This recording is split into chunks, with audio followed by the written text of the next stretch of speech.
Bonjour, amis du bout du monde. Aujourd'hui, nous allons parler de l'oxymore.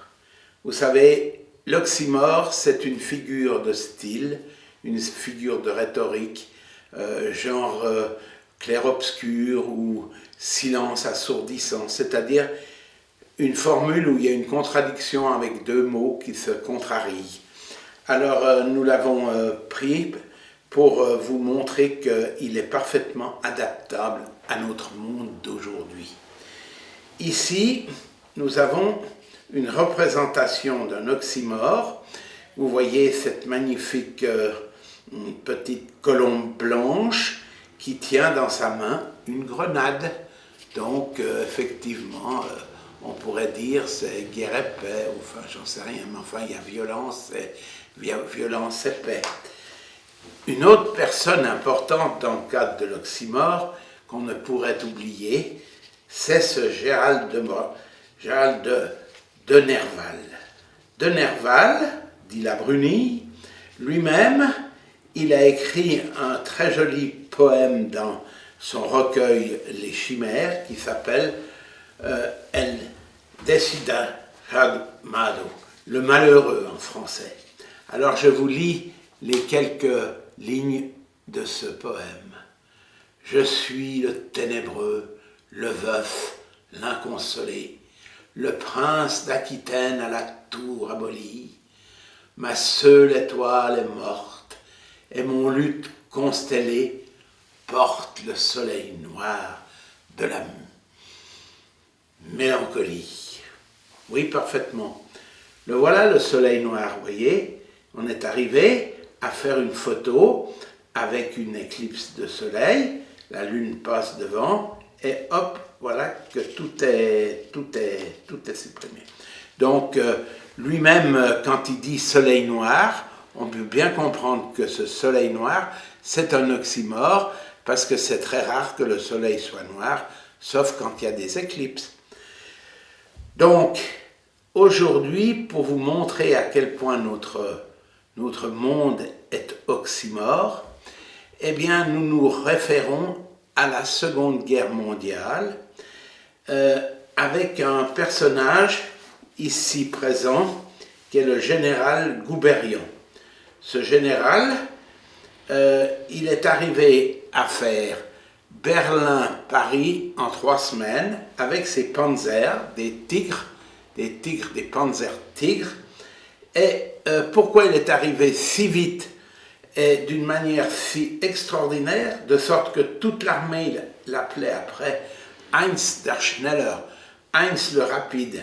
Alors effectivement, Berlin-Paris en 3 semaines, avec des tanks, il a descendu depuis toute l'Allemagne, toute la Belgique, il est descendu jusqu'en France, jusqu'à Paris, il est arrivé avec ses tanks. Et ce Heinz der Schneller, que vous voyez là aussi, comme ça, une espèce d'air coquin, il était suréquipé. Les tanks dont il a eu à disposition étaient des tanks qui avaient beaucoup plus de technologie que tous les autres pouvaient avoir.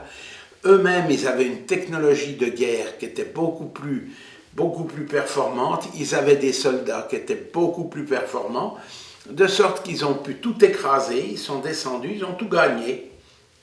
En 3 semaines, ils ont tout gagné. On aurait pu s'arrêter là, c'eût été bien meilleur. Mais enfin voilà, ce Heinz der Schneller, qui a toujours été un membre de la Wehrmacht, qui n'a pas été jugé à Nuremberg, et qui a été un général émérite pendant toute la durée de la guerre dans la Wehrmacht, avec des tanks tigres, n'est-ce pas, dont nous avons le plaisir de vous en présenter un ici. Vous voyez le tigre, vous voyez à quel point c'est moderne. Vous voyez le tigre, il est ramassé, et il y a ici le chauffeur, là le commandant, ici le canonnier, tout est à sa place, et la technologie est complète. En plus, c'est extrêmement rapide par rapport à ceux qui étaient à la disposition de l'époque. Il faudra attendre 1944 pour que les Américains amènent le Sherman pour pouvoir lui faire un petit peu de concurrence. Autrement, il est imbattable dans tous les domaines. Donc, vous voyez ici, vous voyez cette campagne, vous voyez comme il arrive à travers les champs de pommes de terre, à fond, avec toujours les Tigres. Les véhicules ici, peut-être sont fabriqués par Ford, parce que Ford, il avait aussi une usine à Cologne. Et puis, comme le père Ford était très pro-nazi, alors c'est possible que c'est lui qui ait équipé l'armée. Mais enfin, on ne va pas rentrer dans ces détails qui, de toute façon, ne sont pas très agréables. Et en plus, à côté de ça, ils avaient des petites Volkswagen, vous voyez, des véhicules légers qui vont partout. Et alors, avec ça, on peut descendre. On y va, on attaque, et déjà on a la coccinelle avec des moteurs à l'arrière, tout est très performant. Donc voyez, ici ça c'est aussi quelque chose d'étonnant. Ici vous avez une boîte de jouets qui est offerte à des enfants américains dans les années 1950 où on peut refaire le tigre en matière plastique, on peut le reconstruire, il y a tout dans la boîte. Il y a tous les éléments pour construire le tigre en plastique, et puis il y a tous les décalques, etc. Et vous voyez, ici on a mis Tiger Ferdinand, mais c'est Ferdinand Porsche, parce que Ferdinand Porsche, c'est lui qui est le créateur de cette merveille technologique. Tout est nouveau dans ce domaine, c'est comme lui qui est aussi l'inventeur de ce véhicule qui est la Volkswagen. Donc c'est aussi quelque chose qui va bien, qui est absolument extraordinaire. Donc voilà, donc vous pouvez voir que les enfants américains, en échelle 1 à 35, ils pouvaient reconstruire un tigre, un Panzer Tiger formidable. Voilà le pendant français, vous voyez, en somme c'est un tank qu'ils ont absolument pas évolué depuis la guerre de 14, ils n'ont pas du tout fait une recherche de faire quelque chose qui soit plus soigné, plus rapide, plus combatif en quelque sorte. Ce qu'il y a aussi de très étonnant, c'est qu'il faut que je vous présente le fils de M. Gouberian, parce que ça c'est aussi étonnant. M. Gouberian, il était général, il a été général de l'armée Wehrmacht, hein. Et lui, ce monsieur, il a été général de la Wehrmacht de l'Allemagne, donc après que la guerre soit finie, quand l'Allemagne a de nouveau pu faire une armée, eh ben, le fils Gouberian est devenu général. Et pour vous montrer à quel point c'était un bon général, il est aussi devenu le directeur de l'OTAN. Donc ça vous prouve bien que finalement, il y a des gens, hein, il y a quand même la génétique rentre en ligne de compte dans ce genre de situation. Voilà, toute une famille qui a produit 2 fois des généraux et des généraux importants à des moments importants. Parce que ce monsieur Gouberian, fils, là, il a dû faire toute la période de l'OTAN pendant ce qui a été la guerre froide, etc. Donc, vous voyez, tous ces gens sont quand même très concernés. Il a eu après lui aussi des Panzers et tout ce que vous voudrez. Donc, c'est tout à fait étonnant. Le créateur du tank, le voilà, un ingénieur allemand complètement autodidacte, Ferdinand Porsche, qui a créé Mercedes, qui a créé Auto Union, qui a créé Volkswagen, qui existe toujours et qui comprend 10 marques à côté de ce qu'elle a déjà, qui est énorme. Ici, vous avez, comme pour les Gouberian, vous avez le fils, Ferdinand Alexandre, le fils de celui-ci, qui va faire ensuite la Porsche, comme ça, après qu'ils aient fait tout cet armement, toutes ces choses. Parce que je veux quand même vous le remontrer, ce monsieur, parce que c'est tout à fait étonnant. Quand la guerre a été finie, eh bien, il a été fait prisonnier par les Français. Les Français l'ont amené en France, et qu'est-ce qu'il leur a demandé de faire? C'est lui qui a fait tous les plans, toute la technologie pour la 4 chevaux et pour la 2 chevaux. Donc, d'ailleurs, si vous regardez les formes de ces voitures, vous pouvez voir que c'est c'est très inspiré de ce qu'il avait fait avec la Volkswagen, surtout pour la 4 chevaux avec le moteur derrière. Et puis la 2 chevaux, où le moteur est devant, mais où tout le système,